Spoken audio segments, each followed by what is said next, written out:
chapitre 2. 2 Pierre, chapitre 2. Nous lisons le verset 17.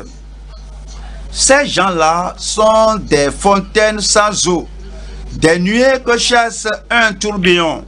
L'obscurité des ténèbres leur est réservée. Avec des discours enflés de vanité, et les amorcent par les convoitises de la chair, par les dissolutions, ceux qui viennent à peine d'échapper aux hommes qui vivent dans l'égarement. Ils leur promettent la liberté quand ils sont eux-mêmes esclaves de la corruption.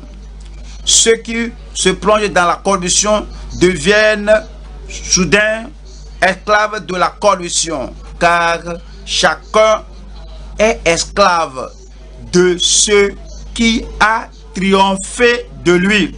Verset 20. En effet, si après s'être retiré des souillures du monde par la connaissance du Seigneur et Sauveur Jésus-Christ, et ils s'y engagent de nouveau et sont vaincus, la dernière condition est pire que la première. Ceux qui nous disent qu'une fois sauvé, on est toujours sauvé, ils ratent l'enseignement de la parole de Dieu. Le Seigneur dit que après s'être retiré des souillures du monde, ça c'est le salut, ça c'est la rédemption, et c'est dit par la connaissance du Seigneur et Sauveur Jésus-Christ. Ils étaient sauvés par le Seigneur. Maintenant, ils s'y engagent de nouveau. Ils rétrogradent. Et c'est dit que lorsqu'ils rétrogradent comme ça, là, s'ils meurent dans cet état et sont vaincus, leur dernière condition est pire que la première. Retournons à Exode 32. Exode chapitre 32. Exode 32, 31. Exode 32, 31. Moïse retourna vers l'Éternel et dit: ah, ce peuple a commis un grand péché. Ils se sont fait un dieu d'or. Pardonne maintenant leur péché. Et il n'a pas fini la phrase. Le Seigneur ne peut pas, le Seigneur n'a pas vu la repentance. Il faut la repentance avant le pardon. Il dit: sinon, efface-moi de ton livre que tu as écrit. Lorsque nous sommes sauvés, rachetés, pardonnés, notre nom est écrit dans le livre de vie. Mais quand on retourne au péché, quand on rétrograde, quand on devient esclave de Satan, un agent de Satan, le nom qui est écrit dans le livre de vie est effacé, est ôté. Et Moïse a dit: pardonne-leur, sinon efface-moi de ton livre que tu as écrit. Verset 33. L'Éternel dit à Moïse: c'est celui qui a péché contre moi. Aaron, les leaders de la tribu de la nation d'Israël, les enfants d'Israël, quel que soit leur nom, leur statut social, leur nombre, Dieu ne fait pas acception de personne. C'est celui qui a péché contre moi que j'effacerai de mon livre. Nous allons à Josué.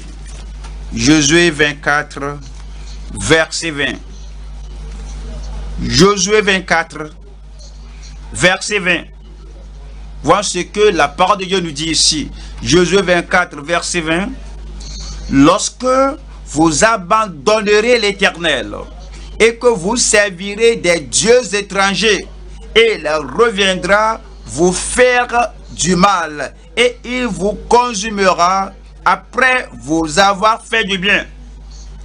Si vous étiez miséricordieux, favorable, si vous a béni, si vous a fait du bien, si vous rétrogradez, si vous détournez de lui, si vous abandonnez le Seigneur, si vous allez servir des dieux étrangers, alors ce même Dieu deviendra le Dieu de jugement.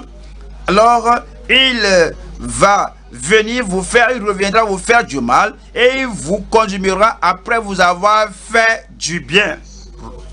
Romains 8. Romains chapitre 8, 22. Romains 8. Romains 11. Romains 11. Romains chapitre 11, 22. Romains 11, 22. Considère donc la bonté et la sévérité de Dieu. Sévérité envers ceux qui sont tombés. Ils étaient debout au départ. Vous ne pouvez pas tomber si vous n'êtes pas debout. Vous ne pouvez pas sortir si vous n'êtes pas entré.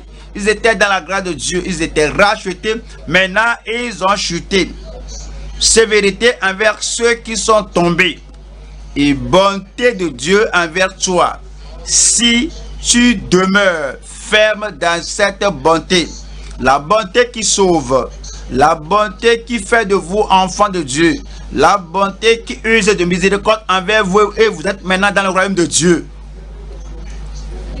Tu demeures ferme dans cette bonté, autrement, si tu demeures ferme dans cette bonté, autrement, tu seras aussi retranché. Tu seras aussi, tu te tiens là par la grâce, tu demeures là à cause de la justice. Mais si tu fais votre face, toi aussi tu seras retranché. Hébreux chapitre 10.